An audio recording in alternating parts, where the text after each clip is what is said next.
Saludos cordiales, estamos en el despacho de Manolo Arévalo, un auténtico polímata, un sabio de diversas materias, una persona con una cultura general tremenda, pero que la va a poner a nuestra disposición.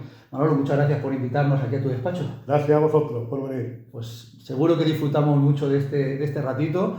Manolo es, como he dicho, una persona que conoce diversas materias, es licenciado en medicina y en empresariales. Tiene 2 máster, uno en bolsas y mercados y otro en asesoría. Profesionalmente se dedica al mundo de la asesoría, tiene una asesoría en Moriles, en el pueblo de la campiña cordobesa, aunque tú eres original de Llanos de Don Juan, pero además has sentado en los Llanos, en Moriles, en Córdoba, te mueves muy bien en estos entornos. Y es una persona que no solo domina lo que he comentado, sino que es un experto en historia medieval, en enología, en relaciones públicas que tiene una gracia tremenda, un conocimiento amplísimo. Y la primera pregunta va sobre eso. Manolo, ¿cómo que no te explota la cabeza con tanta información? Pues no le he pagado nada, ¿eh? No le he pagado nada a Cris, ¿eh? Pues la tengo muy gorda, Cris. Ostras, pues tengo el secreto, cabeza, ¿no? tengo una cabeza donde coge... Tanta información acumulada. Muchas cosas. Pues hablando más en serio, vamos a entrar de todas las cosas que están aquí contenidas, la parte más de asesoría, porque nosotros entre nuestra audiencia tenemos gente con muchas dudas en el ámbito de la renta, de las nóminas, del capital. Y tú como profesional tienes una asesoría, como decía. ¿A qué os dedicáis en un establecimiento público como este? Vamos, nosotros estamos dirigidos a asesoría de empresas fundamentalmente. Le prestamos un asesoramiento fiscal, contable y laboral. Nuestra especialidad, digamos, es más fiscal que otras ramas de la empresa. Muy bien. Pues nos viene fenomenal que seáis especialistas en lo fiscal, porque la siguiente pregunta tiene que ver con esto. Dentro de la declaración de la renta, pues hay ese retrato que tenemos que hacer todos antes del 30 de junio y que nos entusiasma el tener que ponernos al día. Hay una parte que sería conocida como las rentas del trabajo y otra parte también conocidas como las rentas del capital, que probablemente no sea el nombre técnico, pero ¿podrías explicarnos esa división, esas dos ramas? Sí, bueno, hay dos grandes apartados dentro de la renta, que es la base imponible general, que acoge efectivamente la renta del trabajo, acoge las actividades económicas que se ejerzan, profesionales o empresariales, sí, y acoge los rendimientos inmobiliarios. Compra-venta de vivienda, alquileres. Los rendimientos procedentes de activos inmobiliarios, fundamentalmente los alquileres. Todo eso va a una parte general de renta, sí, que tributa de forma progresiva, dependiendo de comunidades autónomas, la parte impositiva de la comunidad autónoma puede llegar hasta un 48% de... Eso es la mitad de la renta. O sea, tiene una tributación progresiva. Es decir, a más ingresos, más tipo impositivo. Y luego existe la base... Lo que llamamos la renta del capital. La base imponible del ahorro, técnicamente se llama la base imponible del ahorro, donde están incluidos pues, los rendimientos de intereses, los rendimientos del capital mobiliario, intereses bancarios, dividendos, la tributación de dividendos y las ganancias y pérdidas patrimoniales procedentes de cualquier activo, tanto de activos de acciones como de activos. Ahora que hablas de la renta del capital y de este tipo de impuesto, que ahora nos concretarás un poco las franjas que hay. Normalmente cuando cobramos de un broker español el dividendo ya viene con la retención correspondiente, sí, sí, mientras que cuando se hace una compra-venta de acciones es luego a posteriori cuando hacéis la renta. Cuando se cobra el dividendo hay un 19% de retención. Ese es el estándar, ¿no? El estándar, a cuenta, ellos retienen, o sea, el emisor retiene un 19%, independientemente de que luego, dependiendo del rendimiento, la tributación sea superior. Hay una escala que llega desde el 19 hasta el 30 para rendimientos de más de 300.000 euros. Quiere decir que a partir de 300 es lineal, no es progresivo, y la progresión es mucho más suave que en la parte general de renta, ¿vale? Y las ganancias y pérdidas patrimoniales, efectivamente, pues se ponen de manifiesto cuando se cumplimenta la declaración de la renta en el periodo que corresponda, habitualmente entre mayo y el 30 de junio. Vamos, entre abril, ahora modernamente en abril, Sí. entre abril y el 30 de junio. Perfecto. Y se pone de manifiesto la ganancia patrimonial, que también tributa de forma escalonada, llegando a un máximo del 26%. Perfecto. Sigo con los temas fiscales vinculados al dividendo.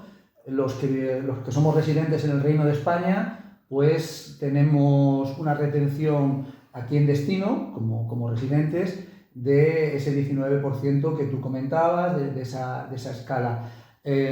Digamos que, bueno, pues sería un poco el estándar, ¿no? Es decir, a partir de lo que tú recibes del 19, si pasas de 6.000 euros, pues es cuando ya pasas a otro... Sí, pasa a otra escala muy poco superior. El 21 me parece, ¿verdad? El 23 actualmente. Perdón, el 21. Bien, De 6.000 a 50.000. El 21.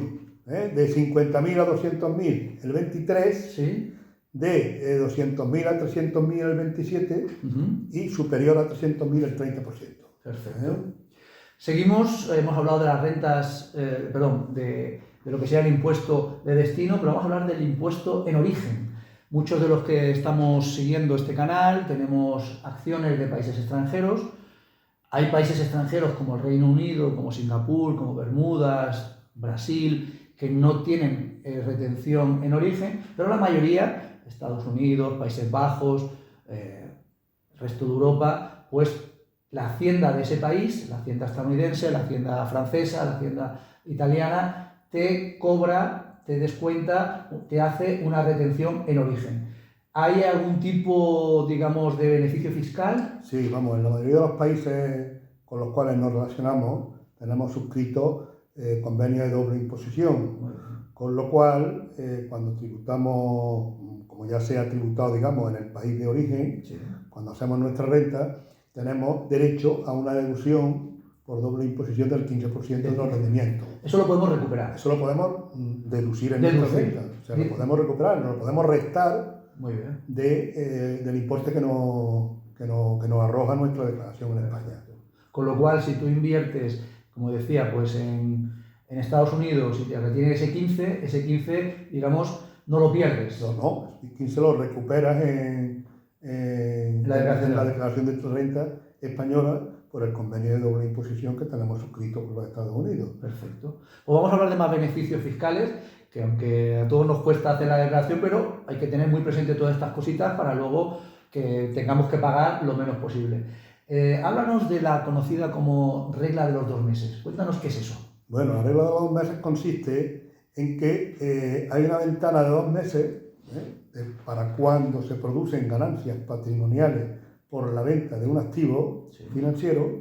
Hay una ventana de 2 meses en la cual no puedes generar pérdidas para compensarte las ganancias.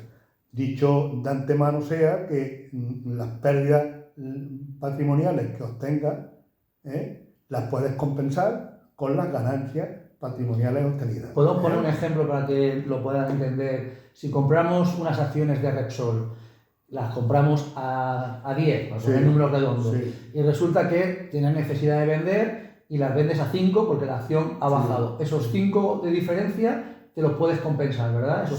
Ese 50% de pérdida que has tenido las puedes compensar. Mientras no hagas otra compra. Mientras no hagas otra compra de Repsol. Mientras no hagas otra compra de Repsol del mismo valor, esto es importante, del mismo valor en un periodo de 2 meses. Perfecto. Con lo cual, claro, porque podría suceder que quieras generar o quieras compensarte, aprovecharte de esa compensación de esa pérdida comprando de nuevo Repsol. Con lo cual, si yo quiero aprovechar, digamos, esa minusvalía, es decir, compensar esos 5 que he tenido de minusvalía, he de esperarme por lo menos 2 meses. Has de esperarte 2 meses a comprar Repsol.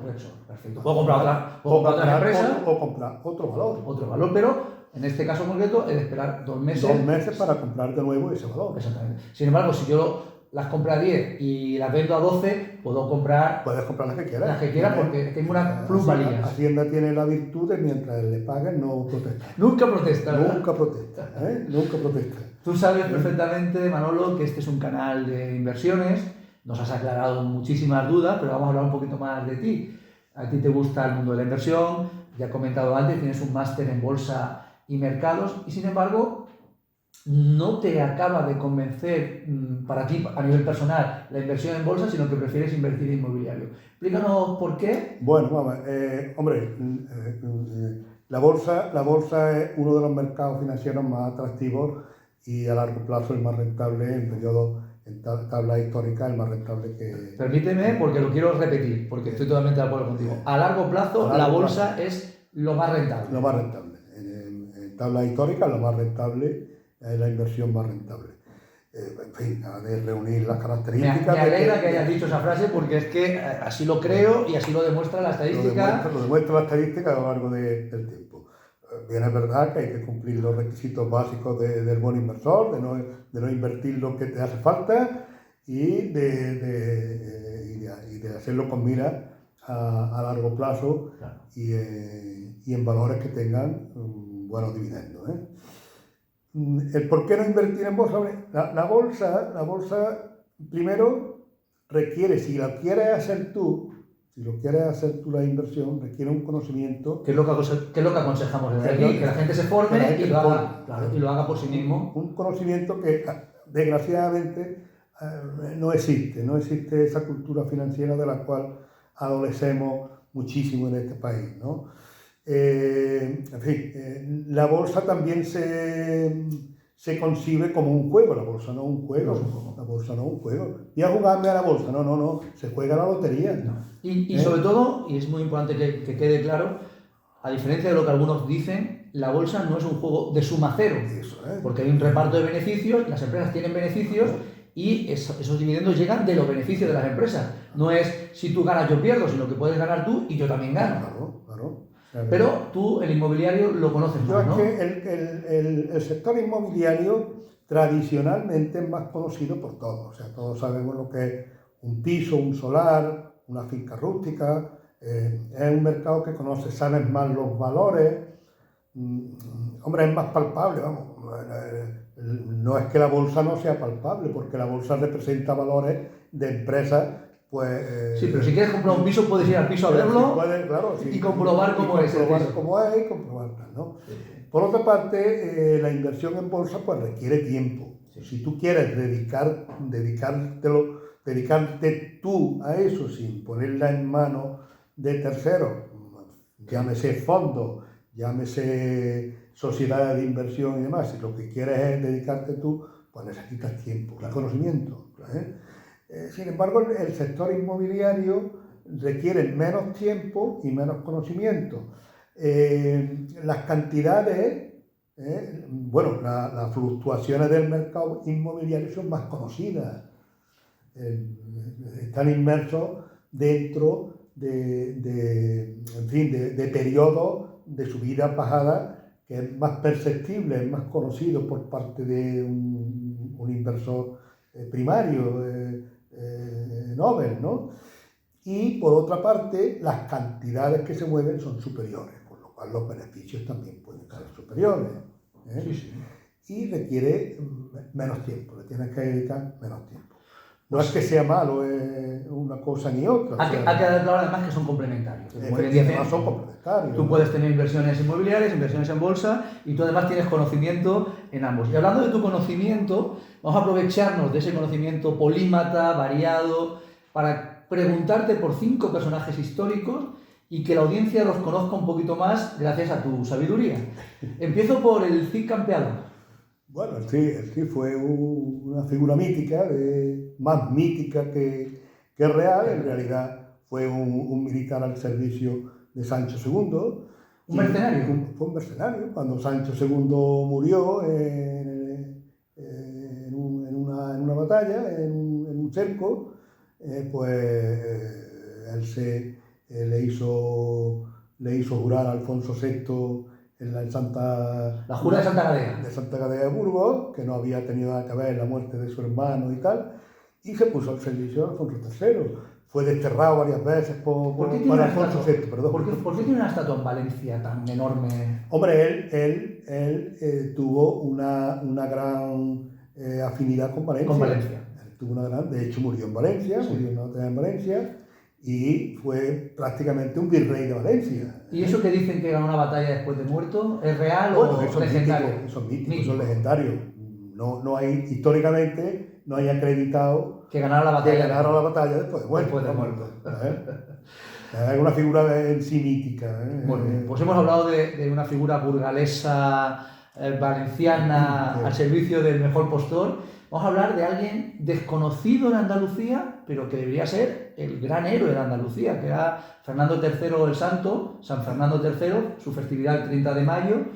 ¿Quién era Fernando III y por qué tiene tanto valor para Andalucía la figura de Fernando III? Bueno, Fernando III,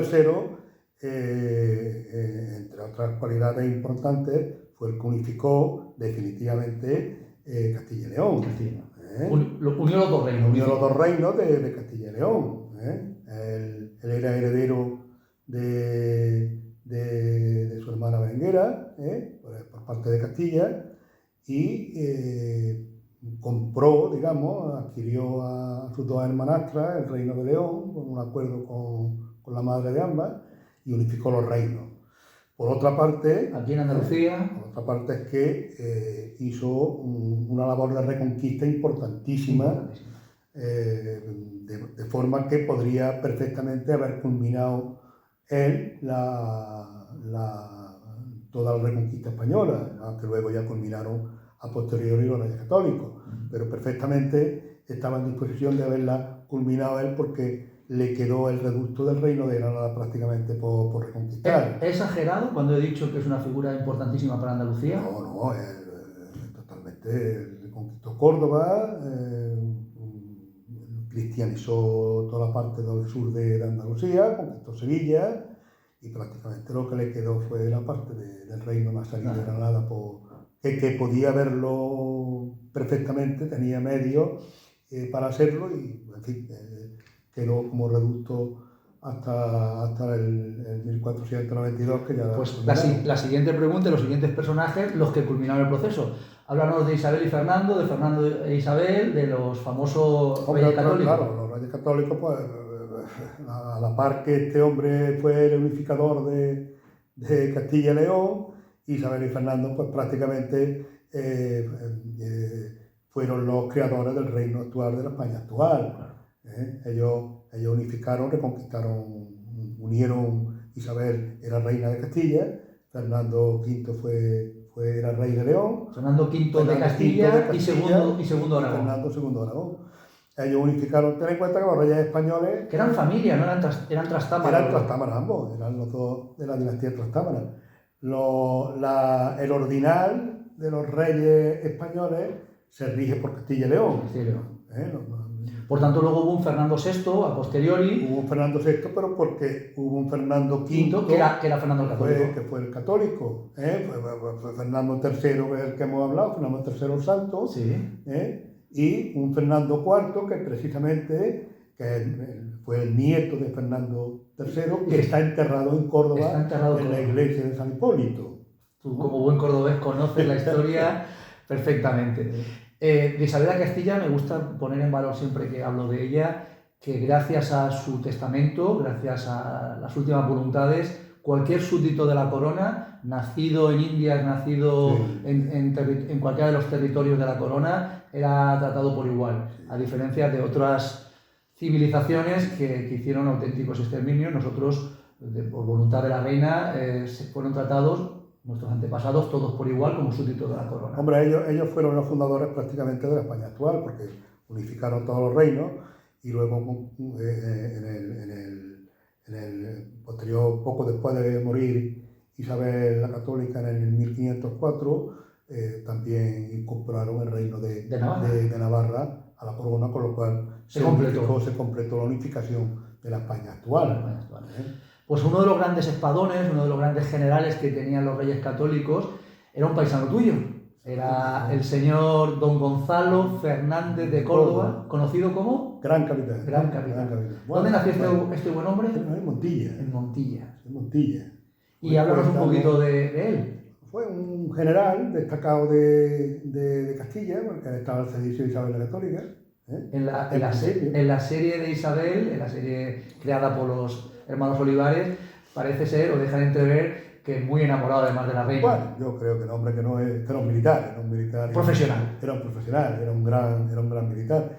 En fin, luego terminó sus días con un enfrentamiento con Fernando el Católico, que prácticamente le supuso caer en desgracia por la gestión que hizo en Nápoles. Las cuentas del Gran Capitán. Las cuentas del Gran Capitán, donde él fue virrey, donde él tuvo todo el poder del mundo. Y parece que la gestión económica que realizó, pues ya se sabe que los grandes... Mejor general que gestor. Los grandes genios, pues adolecen un poco de la gestión del dinero, ¿no? Necesitaban un Manolo Arévalo allí para que le llevaran... Vamos a una época más reciente y vamos terminando, que estos son 10 minutos y hoy estamos aprovechándonos de tu sabiduría. El que llega al aeropuerto de Madrid sabe que llega al aeropuerto de Madrid-Barajas Adolfo Suárez. Y te voy a preguntar por la figura histórica de Adolfo Suárez. ¿Quién fue Adolfo Suárez y qué supuso para nuestro país? Bueno, hombre, Adolfo Suárez fue, digamos, la figura emblemática que terminó con la dictadura de una manera pacífica. Una manera... De la ley a la ley. Lo cual pues, tiene un valor tremendo. Y fue el enlace entre todos los engranajes que había del antiguo régimen, fue el enlace que hizo que se pudiese caminar hacia una democracia, a un sistema democrático desde una dictadura muy asentada y muy dura. Con lo cual es merecido el nombre de aeropuerto Adolfo Suárez. Este hombre yo creo que no se le ha practicado la devoción y que se merecía. Hombre, se tiene muy en consideración, como pasa en España con los muertos. Enterramos muy bien en España.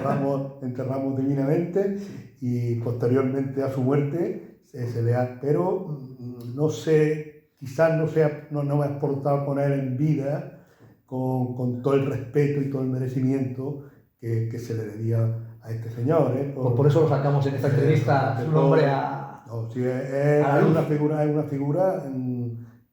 que le debemos pues más o menos el sistema que tenemos actualmente, junto con el rey y junto con otras figuras importantes. Grandes políticos de la transición. Exactamente. Los grandes pilotos. En cuenta en la transición, pues la gente ha estado liderada, ha estado gobernada por gente de mucho nivel y de una gran formación. Porque además del rey y de Adolfo Suárez, coetáneos de ellos hubo unos políticos de talla... Sí, todos de talla. Eran grandes intelectuales y grandes que estaban al servicio del país. Muy al contrario de lo que ocurre, bueno, desgraciadamente. Vamos con la última pregunta. La última pregunta, que tú eres seguidor del canal, de la Asociación FAE. Me has dicho además que has visto varios de los vídeos y además pues lo vamos a petar con este vídeo. Hazte la última pregunta tú, que te gustaría que te preguntáramos y contéstate. Vamos a ver, yo estoy muy preocupado, yo me preguntaría por la evolución del sistema de pensiones. Es